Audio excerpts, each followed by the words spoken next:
Hi guys, it's Ray here from Women's Football Today, and I've got three people here from three different clubs in Wales. I'll let them introduce themselves and tell you who they are and where they're from. So I'll start with Ross. Hi, I'm Ross Norgrove. I'm the General Manager and Secretary of Briton Ferry Sour Ladies. We've got Stuart Summers. Yeah. Hi, I'm Stuart Summers. I'm the Secretary of Abergavenny Women's Football Club. And finally, we've got Sam Daniels. Hi, Sam. Hi, I'm Sam Daniels. I'm the manager at Cascade YC Ladies. Okay. Now, those three names, those three clubs, you might have heard of them recently. It's Bank Holiday Monday. I don't think we should really have done this today, but the FAW have released their press release today, and unfortunately, they've not put anybody up to chat about it. Those three clubs have been, I think, for two ways to look at it, either excluded or demoted from the top tier of the pyramid structure in Wales. To give you a little bit of a background, the FAW wanted to restructure the leagues, all fair and dandy. There's no problem there. I think everybody wants women's football in Wales to be promoted as much as possible, to widen the appeal, to draw more players in, and to strengthen the club's competitiveness and hopefully eventually the national team as well. So we had this two-phase process.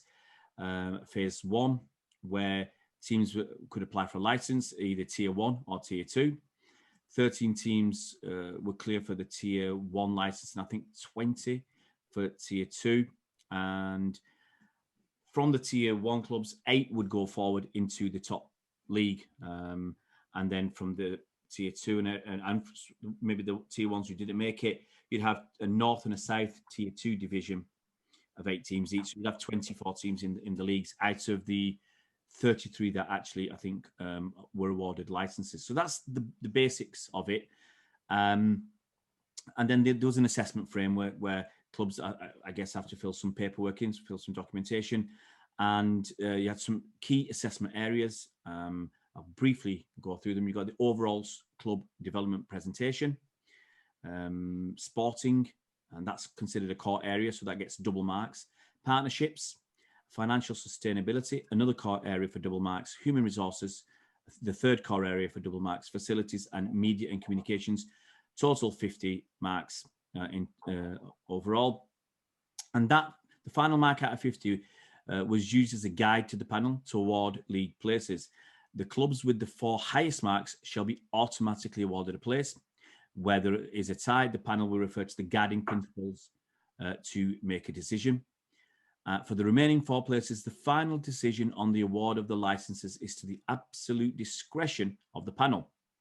In addition to the scores, other key relevant factors may be taken into account in line with our guiding principles. Now, I'm sure you can go to the FAW and go through the guiding principles, but very, very briefly, because I want to chat to the guys, it's about awareness and visibility. Women in football, basically supporting women and girls to fulfill their potential on and off the field.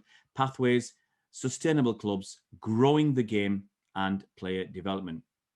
There's a lot more stuff I think you can go on the FAW's website and see it and check it out. And if you can't find it there, contact us at Women's Football Today. I'm quite happy to share the paperwork with you. I think the bottom line is, and why there's been a lot of emotion, a lot of anger and frustration today, is that some teams that on the pitch have done very well, such as Abergavenny, finishing 4th in the division, they've not made it into that top tier for next season. And so far, we've not had, let's say, the transparency that we would hope for and expect. We don't know the scoring, the actual grid, what each team has scored, apparently. So, even for their own development, they need to know which areas do we need to improve upon for the future.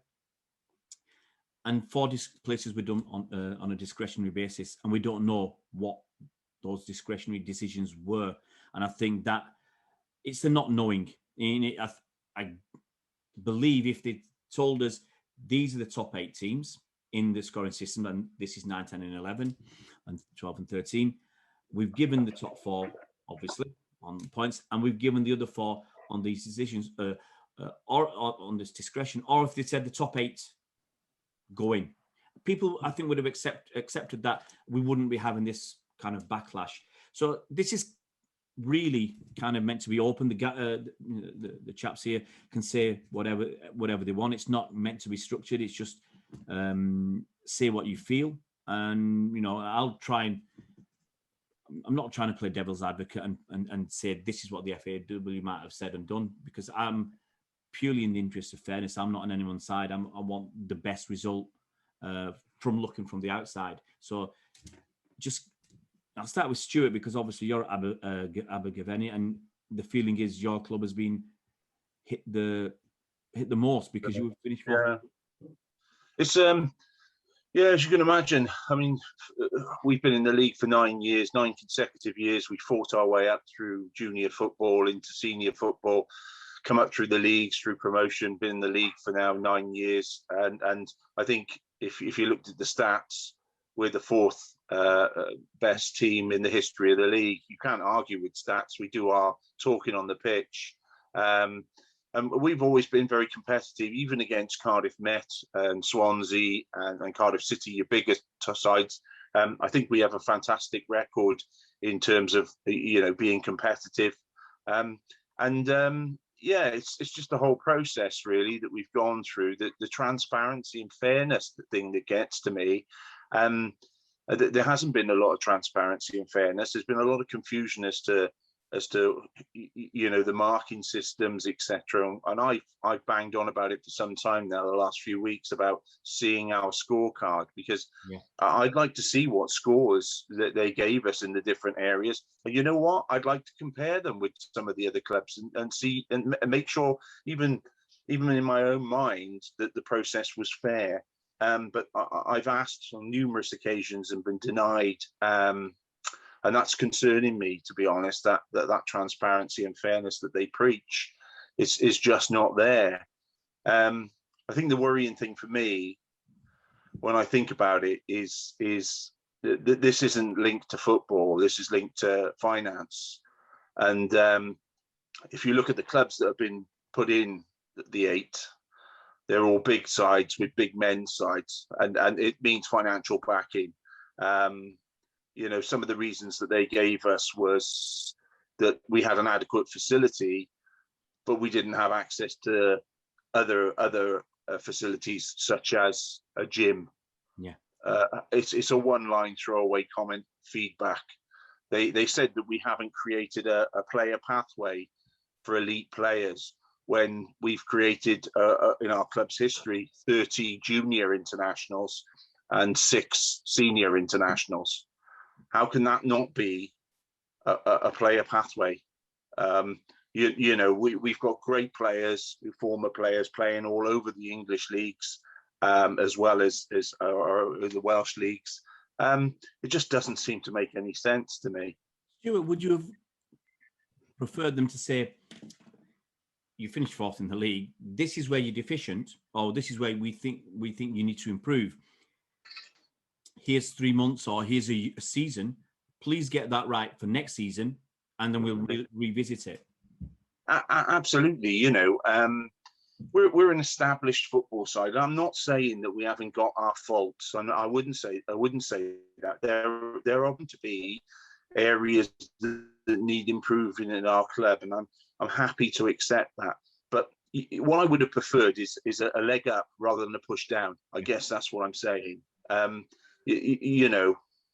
But if it's about finances, there's not much I can do about that. We've just been in the middle of a COVID epidemic.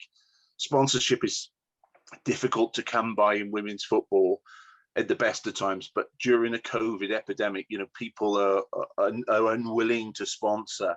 So we have struggled a little bit, but financially we're solid. We're as solid as we've ever been in the 9 years that we've been in this league, and we don't become financially unstable overnight. We've been around for 9 years. We've never missed a fixture. We've done everything that we needed to do, including all the COVID regulations this year. We can see that. Sorry, Stuart. We can see that by the fact that with COVID, you're still here. You're not missing any fixtures, and you're still fighting. So if you would, I'm just looking at it from the outside, if you might have had any financial issues, COVID would have really hit you hard, or harder than it has. And you know, one of the areas, and I'm sure the other guys will tell you about this, one of the one-liners that they've given us in our feedback is that you appear to be financially reliant on grants.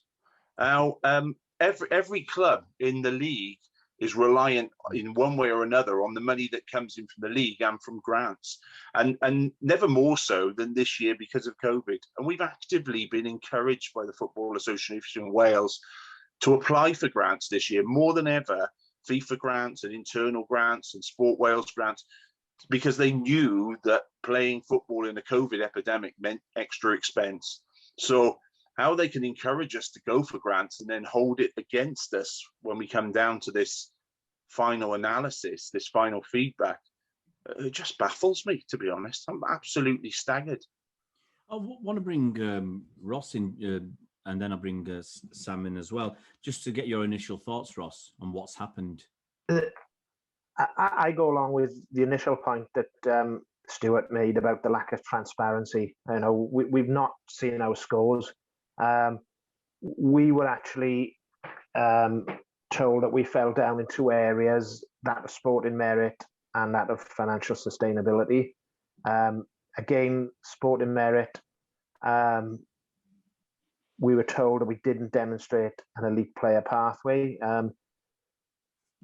We can't boast maybe the number of internationals at Abergavenny, but we certainly had a player last week on the Welsh under-17s camp. We also had one of our under-16s players has played this recently for the Wales under-16s team. But I think the thing for me is that in their summary of that area, our feedback was that they don't consider us to be competitive at this level of football. Well, you're in the top league. And you've been and we've been there for 3 years. We would have stayed up. It would have been fourth year next year if it was done on the normal relegation. But the inference is, if they're saying that we are not competitive, the inference is that the other teams that they're bringing in are competitive. And you've got a team that doesn't currently have a team because they disbanded them 12 months ago, a team who's never been able to get promoted from Tier 2, and a team who's finished bottom of our league for the last 2 seasons with only 1 win in 2 years. So the inference is they're telling them that they are competitive. So we just don't understand how we can be assessed as not competitive at that level. You know, like Stuart said, there's no transparency, and the decision is just a little bit baffling for us. Yeah. Bring in Sam. Just get your initial thoughts, Sam, as well, please. Echoing both about the transparency about the process. If we had a sight of how we were marked, this can help us in the long term, because we are completely different. Like, we are our women's team, we are the top brass of our club, and we haven't got a successful men's team. Our men's playing like the Rhymney Valley leagues. So it's the women who is pushing Cascade forward for us, and we've got a strong girl setup coming through, and it's like, what is the point now? What are they coming through for? Now that's the overall feeling today. It's just total deflation. Like Ross said about the sporting merit, obviously this came out a few weeks ago, and there's still points to be played for. So we were at the bottom. There's no secret to that. There's nothing to like hide the fact that were we struggling? Maybe, yes. But like Ross said, Aberystwyth, they've won 1 game in 2 seasons. We beat them twice. We finished above them in the league, and we haven't had a fair crack. Like, no. Yeah, no, you're right. I think it seems to be the biggest, as I said earlier, the biggest gripe is it's not being done about what's going on the pitch. There's a lot of marks for things like media and communications, and that's worth 5 marks, whereas sporting is worth, I would say, just 10. You know, so because you got better comms, you get in hard. You know, you could get, and you can make up your marks on off the field activities and areas and partnerships and human resources. That's a core area, and I mean, it'd be interesting to see if the FAW do come out and give us make a statement or an interview. What does overall club development presentation mean? Is that the club pathway? Obviously, I'm not as aware as you. Or is it just that you had a nice shiny document? I don't know. I mean, I've got a few questions. If if it's competitiveness and success on the pitch, why isn't that given more weighting? Why is that only given double the weighting of media and communications or facilities? I had no idea. You can imagine how we feel finishing fourth in the league yesterday, getting a fantastic point against Swansea. You know, the girls worked their socks off, you know, and it's all, for us, it's all about what happens on the pitch. And I feel desperately sorry for certainly Briton Ferry, but also Cascade, to be honest, because they've worked incredibly hard to get into this league. They've started off again with a youth side come up. I've watched them grow. You know, they are the epitome of everything that all the young small sides want to be. They want to be a small side that then grows, keeps their players together, comes into the Women's League, comes up through the leagues fairly, wins promotion and gets into the Premier League. That's what it's all about. And Cascade are a great example of that. Won their way to promotion last year. They've been given one season. They didn't even come last in this year's league. They've been given one season and kicked out. That can't be right, can it? It should be about football, surely. Football's done on the pitch. You know, I know it's great. I know it's great to have a great media. It's great to have fantastic sponsors. I know it's great to have everything else, but surely it's about football, isn't it? That's what this is all about. This is the football fans know promotion relegation. We all understand promotion relegation. It's a fair way of doing it. You might have injuries. You might have a run of poor weather. Your pitch might not be available. All those things might happen to you through the season, and it might end up that you're in the bottom one place. But we all understand that. We understand that's football. And if you're in that bottom place, you get relegated. That's fine.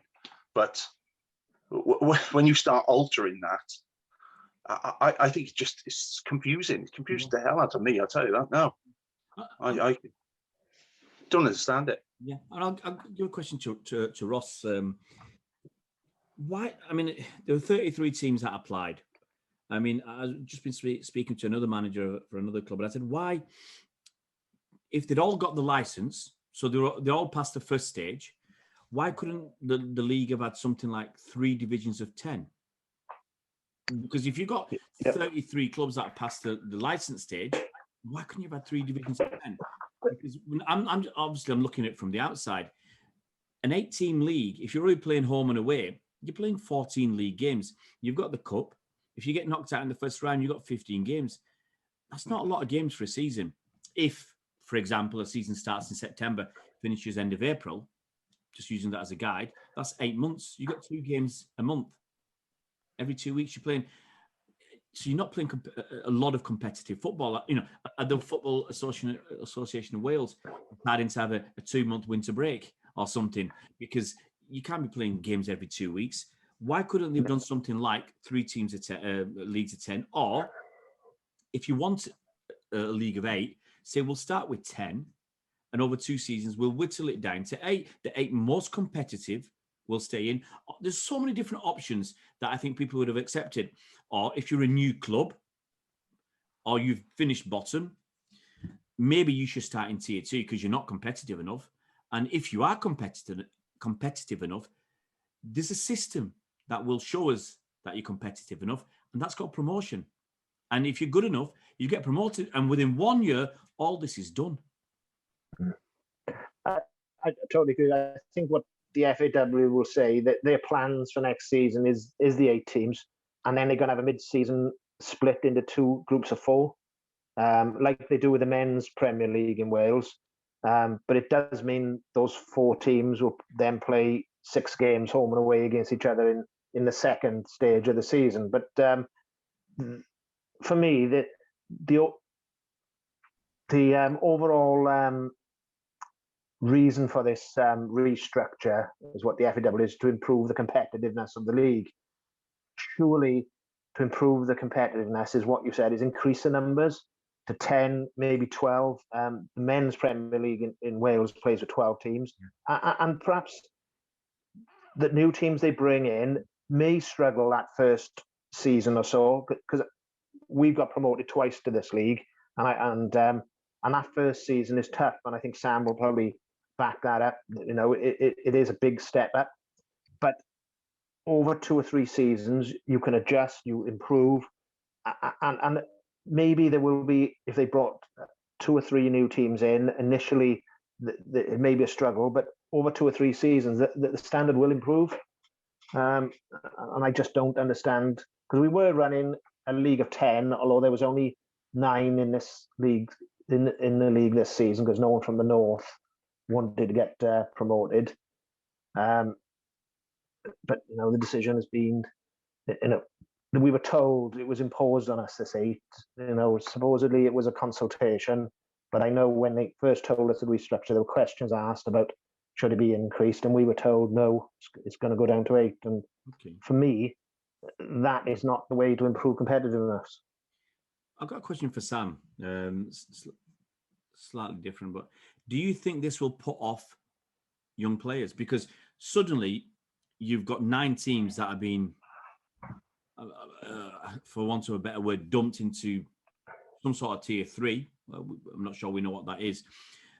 Whereas if you had 3 leagues of 10, that's 30 clubs rather than 24. That's 6 clubs that you're missing out on, and you're looking at 120, 150 players potentially. And surely that is more. It's more of an encouragement. I mean, if I was a player, I would much rather be in tier 2 than tier 3. And if you want to make a career of this, as a professional, go play internationally, or even move to England, or if Wales, the leagues don't have enough clubs going professional, surely you will look at the. It's a mental thing as well. You'll see it's easier to move from tier 2 to tier 1 than go from 3 to 2 to 1, or rely on someone picking you up. Can you see some players just saying, it's not worth it? As I said earlier, like the general feeling today is, what's the point now? Because we've had players this season that have worked their socks off and worked tirelessly to get into a Premier League team, to now be told, oh, you're not there anymore. I'd like to think I've got the loyalty to them players, that they will stick around for the long run, and they will trust us and see if we can get it again in the coming years. But if clubs come calling, like you said, if these players want to make a career out of it, I'm not going to stop them going. I think it also halts our whole recruitment process, because where we're a Premier League club, that's obviously a big highlight for a player to want to sign for you. Now that's been taken away. Do the players come and want to play for Cascade anymore? And it's going to make it harder for you to get promotion, isn't it? Yeah. Like this season, it's quite a known thing. The Cascade, it's a very family-run club. All the players have been together for 10, 15 years. And since I've been there 3 years, I brought in about 5 players. For this season, I brought in a few players who come from Cardiff way. They're ex-Welsh internationals, and they've played for the youth teams as well, because they want to play for a Premier League team. But can I see that happening this season? I don't know. But the coming season. Yeah. I'm just looking at, just to let people know about what the sporting court area is. And this was one of the questions in the booklet is can you demonstrate how, when you've previously been successful, and explain how you intend on building on this success? Detail how you will feel a competitive team and your ability to be competitive in the league. What steps are you taking to develop a high performance environment? That's tier 1.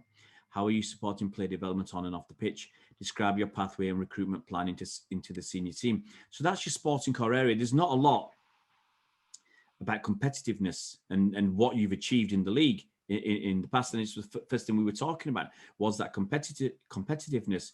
And there's, they've got 4 bullet points, but there's only one that talks about how you feel the competitive team and your ability to perform, to be competitive in the league. So it just means being a good side actually is not counting for much at all. No.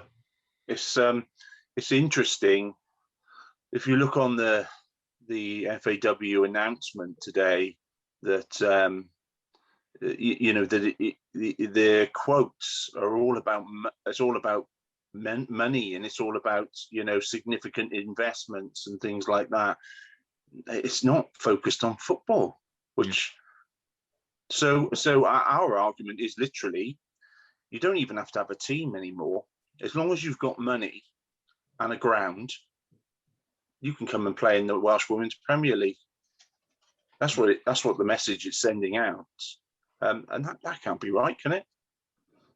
Can I ask if anybody appealed the decision? Yeah, all three of us appealed the decision. I think it was an appeal which we couldn't win. We could only appeal against the process. We didn't have any scoring to base our appeal on. And I think, obviously, I read the feedback. The appeal panel was chaired by a barrister from London. And I know our feedback. Sam and Stuart will no doubt know theirs, but basically it was a long drawn out report, but he basically, and he said this during our appeal, how did teams win this appeal? Because we didn't have any scoring to appeal to. It was just purely, did the FAW follow the process correctly? Did every team have the opportunity to do a 1 hour presentation? Obviously they did. So that process was followed correctly in that respect. Certainly for our appeal, our argument was that the decision-making part of the process was wrong, but it's difficult to prove that when you don't see scoring. I was worried. I don't know about you, Ross, and I was worried that the panel that made the decision was chaired by the head of Welsh football, and most of the people on the panel were FAW employees. So therefore, let's face it, easily influenced. If you really wanted a transparent panel, surely you'd get people in that were completely independent, and then you could definitely say you were going to get a fair shot. It had nothing at all to do with football. Get someone in from Netball Wales or whatever you want. Get a panel full of completely independent individuals who would make a judgment on what they heard on the day and the presentation that was given. That for me is fairness. I absolutely agree. I mean, we can obviously now target at the FAW that they decided before the presentation who they wanted, and they selected those 8 teams that they wanted. If it was an independent panel, we wouldn't be able to say that.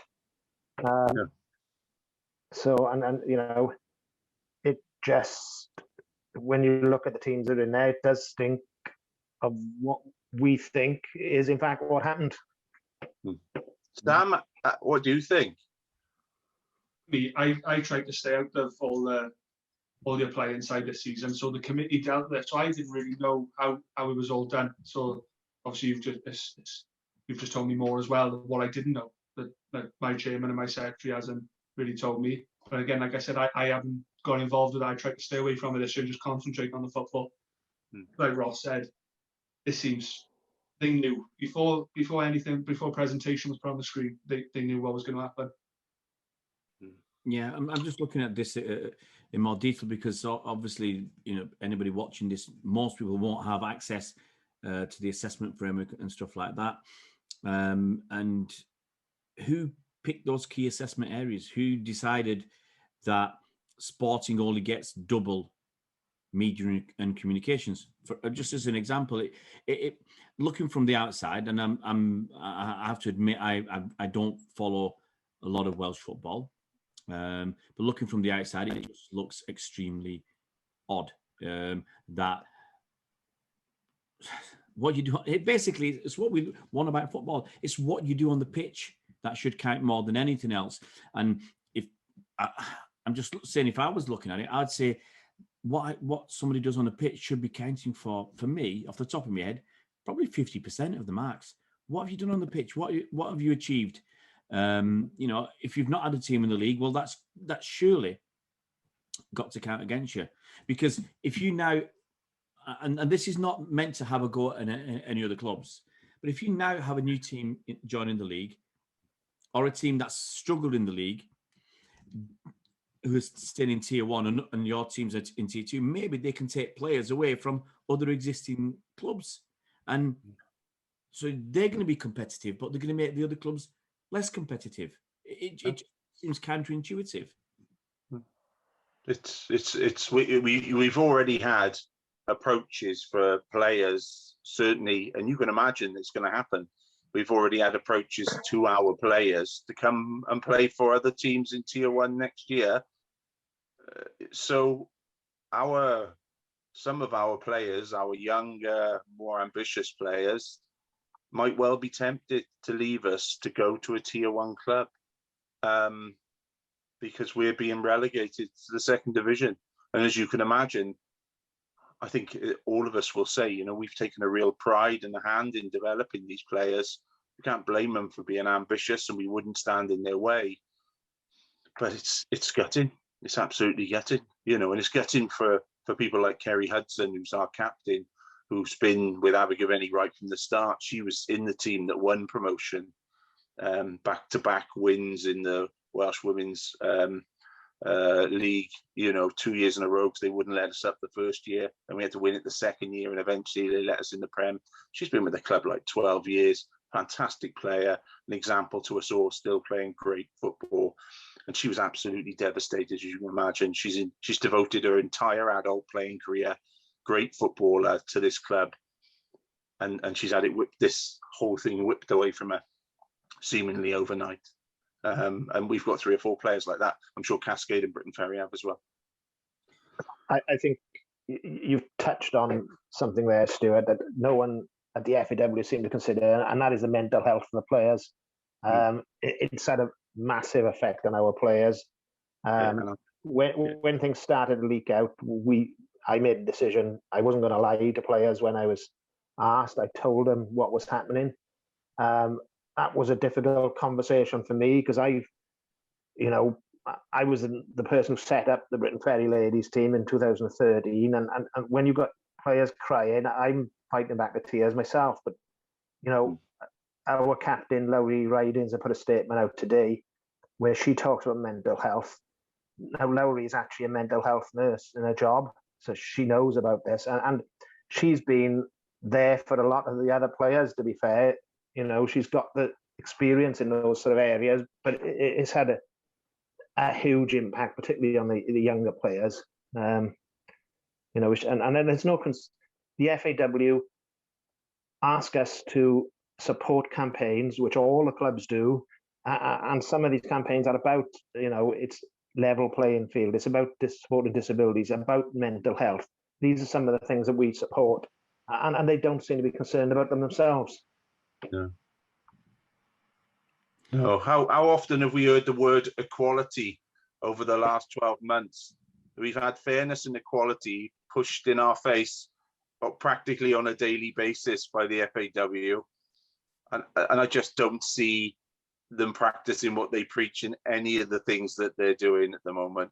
Fairness and equality is a total stranger to them. I just don't get it.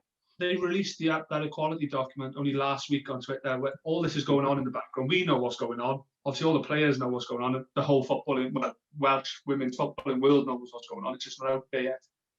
And then they drop the equality thing on their Twitter. Like, what are you doing? It's just like... I know. It's bizarre. I just don't get it. Just don't get it. A little thing for us, you know, we joke about it. Even on the club where it didn't have the decency per hour badge on it. No, this is a big thing for Cascade. Like I said, we are the ones that carry the club, and so it was massive for the men's team, for the boys' team, for the young girls' team. Looking at us, all the players like Annie, she's been there 20 years. She's going into a 20th season with Cascade. She started off playing with the boys' teams. She had a brief spell at Penapont when the Cascade season had ended, but she's Cascade through and through. This is huge for her, and they couldn't even have the decency to do that one little thing on the website for a badge on it. And it might sound minimal, but for us, it's a big thing. But that just lacks respect. It's you know, you won the Welsh Women's League, you've got yourselves promoted, and I'll hold my hands up and thought, it's going to be tough for Cascade this year, but the way you've performed, you've given us really tough games. You've beaten us a few weeks ago in the cup. You know, you've competed admirably in that league, and you've not finished. bottom. If there had been a normal season with relegation, you wouldn't have been relegated. Yeah. You know, you've done an unbelievable job as a club, I think. For us, we said, go up there and get a point. People write us off before the start, or they won't get a point. Yeah. So we just said, go and get a point. We got 7 and then 6 then in the cup. Yeah. Just beat both teams, yeah, I know. And I'm not being funny, Sam. That first season, the first season that you get promoted and come into the Premier League, we all know how difficult that is to stay in that league because you say the standard is huge and the jump up is huge. So to actually be able to say that, you know, you look back over the history of the Premier League, a lot of clubs come up and go back down again. And so to achieve what you've achieved this year is something else. But we all know the reason why they didn't do promotion and relegation was because if they did that, Aberystwyth would have left and we would still be in. I've heard one cheeky person said to me today that they didn't demote Aberystwyth because it's a long trip. It's an expensive trip for clubs to go to. I don't know the truth in that, but there's lots of obviously conspiracy theories and ideas. Is there any way forward from this? Is there any way back? Because the appeals process has come and gone. Is there any way back for any of your clubs? I know our committee has been in touch with people involved in the National Game Board in Wales who should sign everything off. And we were advised to put a letter into the National Game Board. And I think Abergavenny and Cascade have. The guys will be able to confirm whether they have. But we were told that they're meeting on Wednesday to discuss this whole situation. And the whisper what we were told is that the people making announcements were advised not to make the announcement today, to hold off until after the meeting on Wednesday. Obviously, the announcement still went ahead, so we hold hope that the National Game Board can look at this and the decision can be reconsidered. How realistic that is, I don't know. Sam Stewart, did you put letters into the Game Board? Yes, we have. Yeah. I mean, the worrying thing for me as well, I don't know about you guys if you've considered this as well, is that we go into Tier 2 next year and maybe one of the three of us will win Tier 2 next year, but there's no guarantee that they'll let us back up into Tier 1 because they're making the rules now. And if they decide that next year they're going to not do promotions and relegations to allow teams to bed in and allow them 2 or 3 years to bed in and get used to the standard, they're making the rules. They can do that. That's one thing. It's a worrying thing. It's a worrying thing. Something we've thought of as well, still.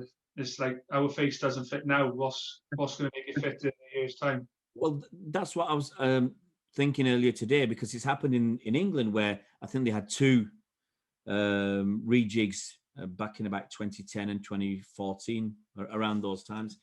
And what if in 3 years' time, like you say, let's say you've all won promotion. Let's say, for argument's sake, those 3 clubs that seem to have benefited from this process all get relegated. Are they going to? Could the FAW then say, let's do this process again? Because the big boys are not there anymore. Yeah. And will they keep doing this until you guys go out of existence? Yeah. That's the truth. It could happen. It could. If you're making the rules, you can do whatever you want. You know, and they've proven that this year. I think for me, I totally agree with what you're saying, but one of the baffling things is the lack of honesty. Even if they'd come and said to us, right, we've selected this league for next season based on clubs that have got big men's teams, geographically where they are positioned. If they had said those things to us, we wouldn't like it, but we can't argue with it. And it appears that's how it's been selected. But we've been told it's because you're not competitive, or one of the things, you're not competitive. We're not financially sustainable as well. But you know, those just are not viable reasons. the other reasons are viable. We might not like them, but they're viable. Aberystwyth are the only club on the west coast. TNS are, although they're not totally north, they're towards the north. Barry have got a men's team in the top half of the men's Premier. Well, all three clubs have got teams in the men's Premier League, haven't they? So, yeah. But that's not what we've been told. It's a tough one to take. Yeah. It's almost that they're hiding behind the honesty and transparency thing, but in reality, those reasons that you gave are the reasons why these clubs have been picked, because they've got big men's clubs. Yeah. It's kind of backhanded sexism, really. It's just last year we had to have a meeting with the FAW when it was announced so we can get promoted, and it wasn't actually said, but it was there or thereabouts, was next season Cascade won't be in the league because we could be mirroring the women's league to look like the men's. I said those exact words wasn't used, but that you just knew what they were saying, and they were smirking when they were saying it. But we've had to go a whole season pretty much thinking, what's the point?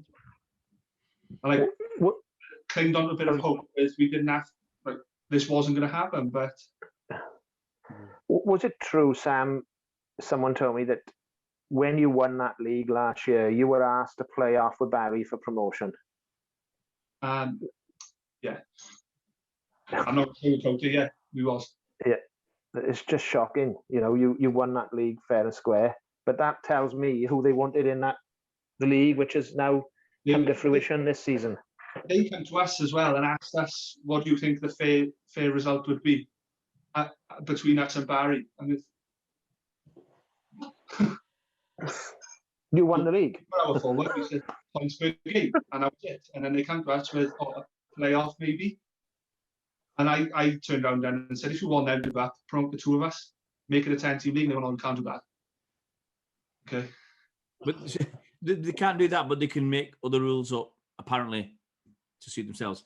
I mean, it's interesting now. Sadly, I've been speaking to the FAW since Thursday.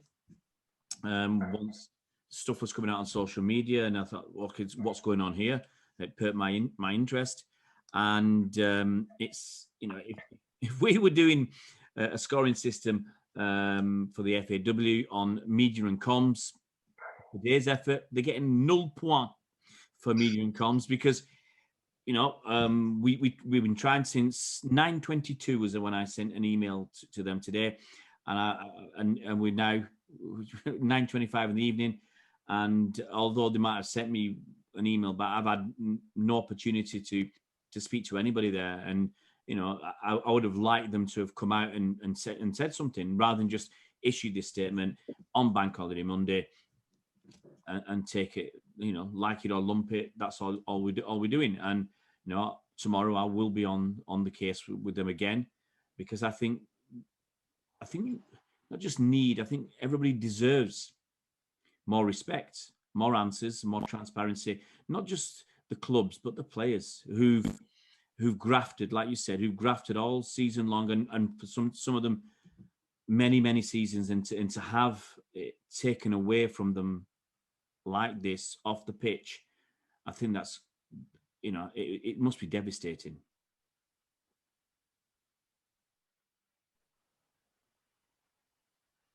I think we froze there for a second, but I'm going to say thanks for everybody coming on. As I said, it's a Bank Holiday Monday. It's late in the evening. I do appreciate you guys coming on, and at least the fans will get something and some feedback from us. And hopefully tomorrow we'll get a bit more news from FAW. Yeah, I mean, we're going to try and do. I don't know if Briton Ferry and Cascade would like to do it with us, whether they want to do a joint petition that we're going to do on social media to try and get signatures to get this looked at, maybe at the Senedd down in Wales, the Welsh Government. Certainly we've got the local MP on board here. He's coming to training on Wednesday. We've got Senedd sport members. I think they're all rather concerned about the fairness and equality. I know we keep going on about it, the transparency, but these are buzzwords now that everyone's using. And I think there's a number of Senate members, including the head for leisure and sport, who are rather concerned about the way that the FAW have conducted themselves in this matter. So I do think there is some hope there. We've got the meeting on Wednesday, but I do think that we really ought to put it out there, because social media is a powerful tool, and we seem to have an awful lot of support for all three clubs. I'm happy to join you in a petition, Stu. You know, if we had the money, we'd consider doing it down the legal route, but it's just too expensive. Yeah. So, but yeah, if we think that'll have some impact, I'm happy to go along with you on that. Okay. Yeah, same from us, Stu. Okay. I'll get that sorted then this evening and tomorrow. Okay. Super job. Thank you. I think we'll wrap it up for now, and we'll try and edit this and get this out tonight, so people can at least try and catch up with what some of the thoughts of the managers of the clubs that have not been successful in staying in retaining their place in Tier 1. And as I said, we'll see what the FAW say. Hopefully tomorrow we'll get some sort of spokesperson on, and you know, if they can see this, I've got 3 pages of questions, and that was just bang off the top of my head. And you know, if you want more, I'll bring more questions. I hope they can put someone up and honestly answer these questions, and try and put people's minds at ease as that it's basically been done in a fair way. And I think if people can believe it's been done in a fair way, then you know it put our minds at ease. Definitely. Thanks a lot. Thank you for your support anyway, Ray, and raising some of the issues. More than welcome. Yeah, thank you.